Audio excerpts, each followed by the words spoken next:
नमस्कार। हरियाणा में बीजेपी बुरी तरह से फंसती हुई दिखाई दे रही है। 10 साल तक राज्य की सत्ता में मौजूद बीजेपी के लिए इस बार चुनाव जीतना बेहद मुश्किल दिखाई दे रहा है।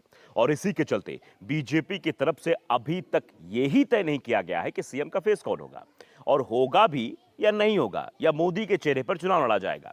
क्योंकि बीजेपी अभी तक हर विधानसभा चुनाव पीएम मोदी के नाम पर ही लड़ती आ रही है। लेकिन हरियाणा में जिस तरह से प्रधानमंत्री मोदी का ही सबसे ज्यादा विरोध दिखाई दे रहा है, ऐसे में बीजेपी की मुश्किलें बढ़ती दिखाई दे रही हैं। हरियाणा में इस बार बीजेपी को सत्ता विरोधी लहर का सामना करना पड़ रहा है और इसी के चलते पार्टी ने 4 मंत्रियों समेत 15 विधायकों के टिकट काट दिए थे। लेकिन उसे बगावत और विरोध से भी जूझना पड़ रहा है। दूसरे दलों से आए नेताओं और उनके परिवारवाद को बढ़ावा देने से भी पार्टी में नाराजगी साफ दिखाई दे रही है। सीएम सैनी अभी तक बगावत को ठंडा करने में सफल नहीं हो पाए हैं। जिन 4 राज्यों में विधानसभा चुनाव इस साल होने हैं, बीजेपी के लिए उनमें सबसे कठिन लड़ाई हरियाणा में ही मानी जा रही है। क्योंकि यहां तमाम सर्वे बता रहे हैं कि राज्य में बीजेपी खिलाफ गुस्सा दिखाई दे रहा है। बीजेपी उम्मीदवारों के मुंह पर ही लोग शर्त लगाने को तैयार हो गए हैं कि बीजेपी हार रही है। हरियाणा में तो बीजेपी के लिए टिकट तय करने में ही पसीने छूट गए थे। केंद्रीय चुनाव समिति की बैठक के बाद भी बड़े नेताओं के बीच कई और दौर की बैठकों के बाद ही टिकट तय हो पाए। इनमें भी प्रदेश अध्यक्ष मोहनलाल बड़ौली और वरिष्ठ नेता रामविलास शर्मा टिकट नहीं ले पाए। राज्य सरकार में मंत्री सीमा त्रिखा और बनवारी लाल की भी छुट्टी कर दी गई।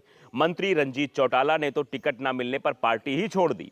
बगावत और नाराजगी की वजह से मुख्यमंत्री नायब सिंह सैनी की दिक्कतें बढ़ी हैं। उनकी अपनी सीट भी आसान नहीं दिखाई दे रही और दूसरे उम्मीदवारों को जिताने का दबाव भी उन पर ही है। पार्टी सूत्रों का यह भी कहना है कि कई प्रमुख नेताओं के टिकट इसलिए भी कटे हैं क्योंकि वो पूर्व मुख्यमंत्री और मौजूदा केंद्रीय मंत्री मनोहर लाल खट्टर के विरोधी खेमे के माने जाते थे। साथ ही उनके ऐसे समर्थक भी टिकट पा गए हैं जिनका भारी विरोध था। अब बीजेपी की पूरी उम्मीद आम आदमी पार्टी और इंडियन नेशनल लोकदल के साथ जेजेपी पर भी टिकी हुई है।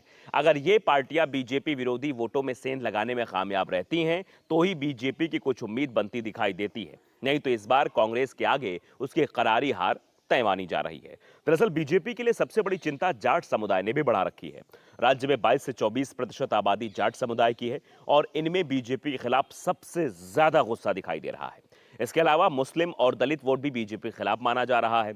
ऐसे में अगर जाट और दलित वोटों में आईएनएलडी और बीएसपी का गठबंधन या फिर जेजेपी और आजाद समाज पार्टी के साथ आम आदमी पार्टी सेंध लगा देती है तो कांग्रेस मुश्किल में फंस सकती है।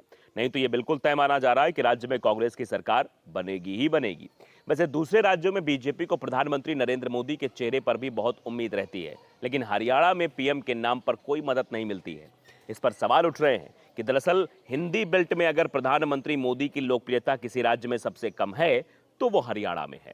तो दूसरी तरफ राहुल गांधी की लोकप्रियता किसी भी हिंदी राज्य की तुलना में हरियाणा में सबसे ज्यादा दिखाई देती है।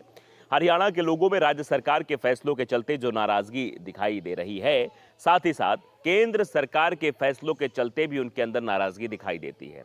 किसानों का आंदोलन रहा हो, किसानों की नाराजगी रही हो, युवाओं की नाराजगी रही हो, जाटों के आरक्षण को लेकर बात रही हो, हरियाणा में हर तरह से विरोध ही विरोध दिखाई दे रहा है। शायद यही वजह है कि भारतीय जनता पार्टी पूरी तरह से वहां बैकफुट पर नजर आ रही है।